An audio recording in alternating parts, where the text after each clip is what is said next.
민주당은 오늘 환경노동위원회 고용노동법안 소위에서 우리 당의 반대와 국민의 우려에도 불구하고 노동조합법 개정안들을 일방적으로 상정하였습니다.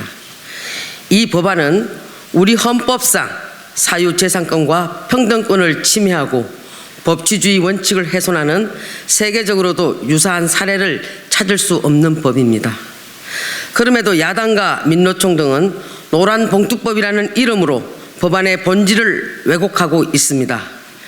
언론의 비판과 국민의 거부감이 커지자 민주당 이재명 대표는 급기야 합법화보장법으로 명칭을 바꾸자는 주장까지 합니다.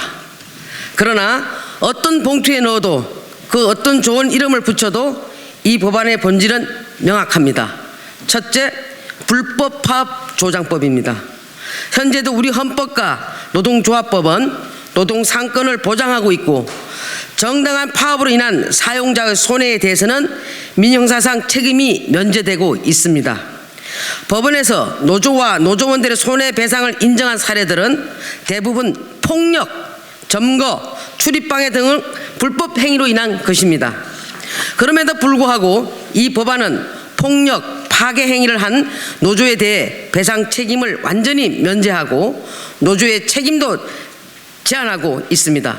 전 세계 어느 나라에서도 이와 같은 사례를 찾아볼 수 없습니다. 또한 이 법안은 파업의 목적을 임금 등 근로조건뿐만 아니라 노사 당사자 간에 주장에 불일치만 있으면 심지어 정치 파업까지 가능하게 합니다. 결국 이 법안이 통과되면 산업 현장에서 파업이 빈발하고 그 과정에서 폭력과 점거, 다른 근로자에 대한 업무방해 등 불법 파업을 조장할 것이 너무나 자명합니다. 둘째, 민노총 방탄법입니다. 지난 10월 고용노동부에서 발표한 실태조사 결과를 보면 민노총이 노조 상대 손해배상 소송의 94%를 차지하고 있습니다.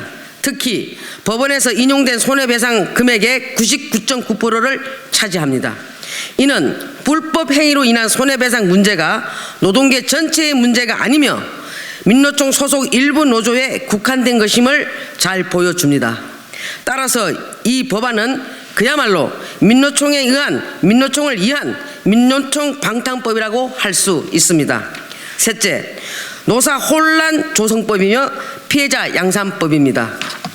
노조법 제2조 개정안은 사실상의 영향력만 있으면 누구나 사용자로 규정되어 대기업은 협력업체 노조들과 교섭을 해야 하며 위반하면 형사처벌을 받습니다. 한편 협력업체 노조원들이 원청과 주장이 불일치한다며 자신들의 사업장이 아닌 원청의 사업장을 점거하여 불법 행위를 하여도 배상 책임을 물을 수 없게 됩니다.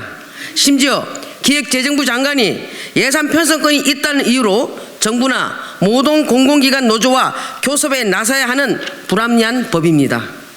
근로계약의 당사자가 아니어도 노조가 지정하는 자를 사용자로 둔갑시키고 누가 사용자인지 누가 근로자인지 혼란을 초래하는 법입니다. 무엇보다 노조법은 사용자에 대한 다수의 형사처벌 조항을 포함하고 있는데 이 법안은 사용자가 될 수 있는 자가 모호하여 피해자를 양산하여 재형법정주의에 입에 대고 법적 안정성을 침해합니다. 사용자뿐만 아니라 힘없는 많은 근로자들조차 일을 하고 싶어도 출입 봉쇄, 점거 등 불법 파업으로 인해 피해를 입게 됩니다. 민주당 의원님들께 요청드립니다. 민주당은 지난 문재인 정부에서 노조법 개정을 국정과제로 삼아 내었으나 그동안 5년 동안 잠재우고 있었습니다.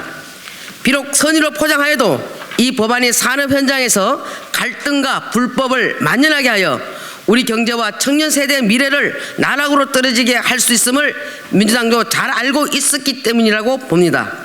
노동시장 양극화 문제는 노조법 개정을 통해 이뤄질 수 없습니다.